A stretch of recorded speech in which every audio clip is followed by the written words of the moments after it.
বাসায় একটা পাউরুটি ছিল, আর সেই পাউরুটি দিয়ে কিন্তু আমি একদম ঝটপট বানিয়ে ফেললাম মজাদার মিষ্টি। আসলে এটা আমি কয়েকদিন ধরেই দেখছিলাম যে মিষ্টিটা কিভাবে বানানো যায় পাউরুটি দিয়ে। আর যেহেতু আমি ফার্স্ট টাইম এই মিষ্টিটা বানাবো, আমি কখনোই পাউরুটি দিয়ে এভাবে মিষ্টি বানাইনি। তো তাই প্রথমে আমি পাউরুটিগুলোকে একদম স্লাইস করে কেটে নিয়ে ব্লেন্ডারে ব্লেন্ড করে নিলাম।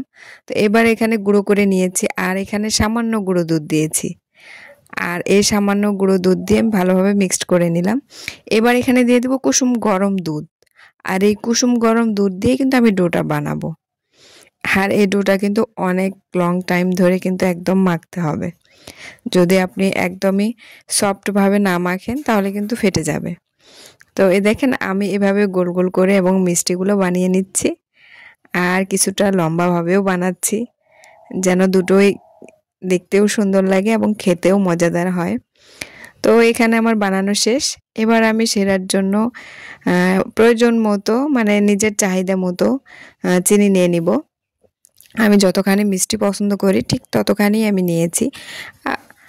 আর এটা কিন্তু আমার ফার্স্ট টাইম বানানো, তাই আমি একটু অল্প করেই বানাচ্ছি, যেহেতু ভেঙে যাবে, নয়তো ভিতরে শক্ত থাকবে, এটা ভয়ে ভয়ে বানাচ্ছিলাম আর কি। তো এখানে আমার দেখেন সেরাটা হয়ে গেছে একদম পাতলা। তো এবার আমি এগুলোকে একদম ভেজে নিব। আর ভেজে নিলে কিন্তু মিষ্টিটা দেখতে সুন্দর হয়।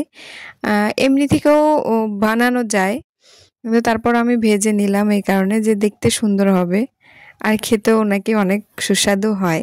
তো দেখা যাক, আমার ভাজা হয়ে গিয়েছে। এবার আমি এগুলোকে একদম লাল লাল করে ভেজে নিচ্ছি।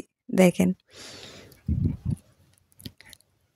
একদম উল্টে পাল্টিয়ে আমার ভাজা হয়ে গিয়েছে। এখানে আরও বেশি যদি আপনারা ভাজতে চান তাহলে কিন্তু একদম কালো হয়ে যাবে। তো আমি কালো করতে চাই না, লাল লালই আমার ভালো লাগে। তাই আমি এগুলোকে এখন উঠিয়ে নিব। আমার ভাজা শেষ।